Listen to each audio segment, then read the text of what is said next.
Hey there. I wanted to do one more for today. This one, I think, is something along the lines of what do you do when you're the person who causes someone's suicide ideations, right? I Googled, as I was preparing to do this one, I Googled, I think it was like literally, what do you do when you are the one to cause people's suicide ideation? So I Googled, what do you do if you were the person causing someone's suicide ideations? Um, and nothing came up around being the perpetrator of harm. Nothing came up around being the one who's causing others' ideations. The first thing was obviously the help is available, and they give you the suicide hotlines. But then it was all about preventing suicide. What do you do when someone is thinking of suicide? Signs and symptoms when a family member is thinking of suicide. It's always focused on when someone is thinking about suicide. Um, Nothing there was there's no mention of what to do when you are a perpetrator of harm, when your violence is causing somebody to consider dying by suicide, at least not in the first few Google pages. And so I wanted to talk about this because I think, again, we're not honest. When it comes to the conversation of suicide, there's so many different conversations that need to be had. Um, but the first episode I started was the taboo nature of suicide, right? Just because the very nature of it is so taboo that there's a lot of conversations you don't have, especially not publicly, right? You're not supposed to tell somebody that, hey, you're suicidal. You're not supposed to tell people that you are bullying somebody so much that it's causing their life misery. And I think it's important. So I've been thinking about that. Like, what do you do? And again, this is today's blogs are about telling the whole and full spectrum of the truth, right? Um, and that means sites where we are the oppressed, where we are the ones who are suicidal and going through it, and people are putting us through it. Um, Gratitude, that was the one I did earlier today. Gratitude, thanking those who do show up for us. And then also the other side of the spectrum is some of us are guilty of creating and conditions that make people's lives so insufferable that they want to that they have suicide ideations. Again, no one is necessarily to blame, but yes, we also have to be accountable. So I've been sitting with that question, right? All of us are a villain in somebody's story, right? All of us have harmed somebody at some point. All of us tread these murky waters of being oppressors, abusers, harm doers to somebody. And so, what do you do when you are the person who has caused harm that is creating conditions for people that's insufferable? And I don't have any answers myself. The only thing I'm thinking about, the first thing that came to me was transformative justice, right? What do you do when anybody has caused any sort of harm? It's I lean into transformative justice as I've learned it the last couple of years. There's also restorative justice. Some people believe in the judicial system, others do not. There are those who are carceral, others are not. Um, I've been learning more and more about transformative justice, and so I just pulled up an article from Mia Mingus on the transformharm.org website. It's called Transformative Justice, A Brief Description. Again, it's by Mia Mingus. And so, according to Mia Mingus, transformative justice, and this is a quote from her, transformative justice is a political framework and approach for responding to violence, harm, and abuse. At its most basic, it seeks to respond to violence without creating more violence and engaging in harm reduction to lessen the violence. So that was the brief description. So Mia goes on to note that um, those that have influenced her understanding of transformative justice include Sarah Kirshner, Creative Interventions, Mimi Kim, the Atlanta Transformative Justice Collaborative, Insight, Communities Against Rape and Abuse, um, Philly Stands Up, Community Holistic Circle Healing, Just Practice, Shira Hassan, Mariam Kaba, Ijaris Dixon, and the Bay Area Transformative Justice Collective. So these are some of the groups, people, and organizations that have shaped Mia Mingus's understanding of what transformative justice is, right? And so she goes on, and this is a quote, much of this is a quote from Mia Mingus. So this is directly from the article that I'm sharing.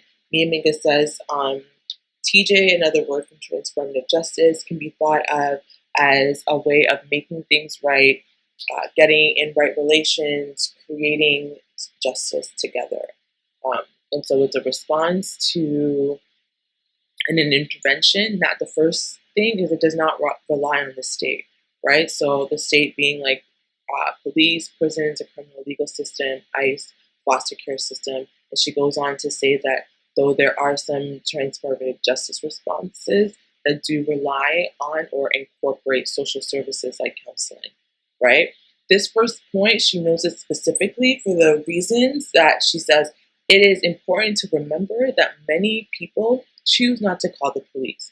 Many communities can't call the police because of reasons such as fear of deportation, harassment, state-sanctioned violence, sexual violence, previous convictions, or inaccessibility, right? So that's specifically speaking to why it does not rely on the state, why it focuses and relies on community. Now, on that end, she also, we have to be realistic, right? And she does note that, and this is again a quote from Mia Mingus, our communities are not perfect and have also internalized the state and its tactics. And she's quote, some of those tactics include shame, blame, revenge, and isolation, as she notes it, right? She goes on to say, and this is again a direct quote, many survivors have shared their traumatic stories of not only how the state responded to them when they reported, but also how their communities responded to them when they came forward as survivors.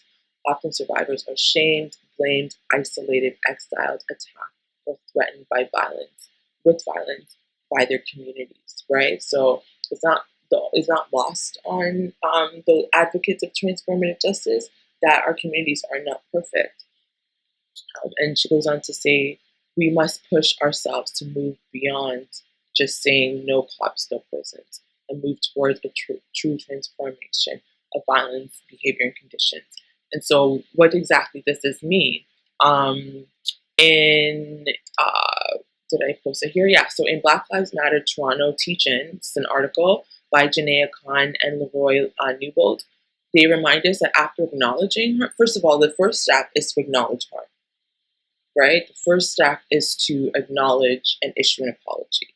That's a very basic, that's like the minimum, that's the bare minimum. And I was thinking about, I might do a blog, I'm not going to do it. I just had to get off my chest. Think about like this idea of does DEI bring harmony? No, not immediately.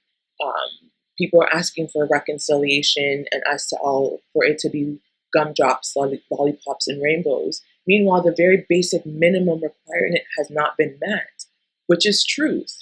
Before you get to reconciliation, you have to have truth. That person, the harm doers, have to acknowledge that they created harm, that they did something in the first place. Then you have to apologize for it. That's a bare minimum. Most of us are not getting that, right? And so transformative justice is saying you have to acknowledge that you did harm. You have to apologize for that. And then you have to do and create some situation, where you transform the behavior so the harm no longer happens, right? This can be done through acquiring new knowledge and information, communal supports, turning to your community, right? Having conversations with people around what it is that you did, having conversations with people such as therapists, other healing modalities, introspection, self-reflection. There's so many different things that you can do to change that harm, but you have to do the work to change that harm so that behavior is no longer happening. We're not seeing that in a lot of places, right? The action is often missing. A, people are not apologizing. B, they're not even acknowledging the harm. And C, they're not changing their behaviors. And so I think when I'm thinking about what do you do when you're the person who's causing or has caused some of these suicide ideations, right? I pulled up just before this to also look at this. I remember somebody had done a live stream of their suicide. And so I was trying to find the article, and I found it in the Washington Post. And I believe it was a 17-year-old, it was a 12-year-old girl. This happened in 2017. a 12-year-old girl by the name of, are you even able to, can you share their names? Aren't they underage? I'm not going to share the person's name just for the respect of their safety, but a 12-year-old girl in Polk County, Georgia, live streamed their suicide. And I was thinking, like, what do you do when you are the person who's on that call watching that, when you were the bully that created these conditions, right? The episodes previously were talking about how we have to consider the conditions that people are in. What do you do? How do you have that conversation when you are the one that has created this miserable life for somebody? Um, and transformative justice was the only answer that I can come up with, right? You are apologizing, you're recognizing that you did something wrong in the first place, and then you are doing the work to change it. That's not happening from what I'm seeing globally, especially online. A couple of days ago, I saw that there's this new platform where a lot of like alt-right conservatives and just other people are, you know, making fun of people and bullying, but we know what the climate online is like, right?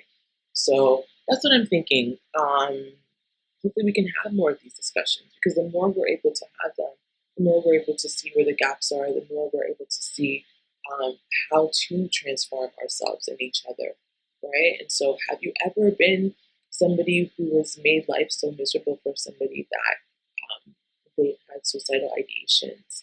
Um, has somebody ever turned to you with suicide ideations and you look the other way?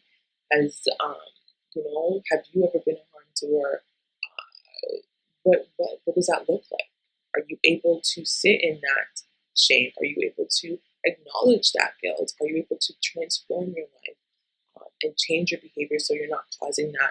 Or do you just think it's funny and it's just haha, so good? I feel powerful because I'm creating life of misery for others. So that's all I wanted to share is what do you do when you are the one that's a perpetrator of harm that's causing suicide ideations for others? So that's this I guess is the fifth one. So of the series. Um, all right, until next time.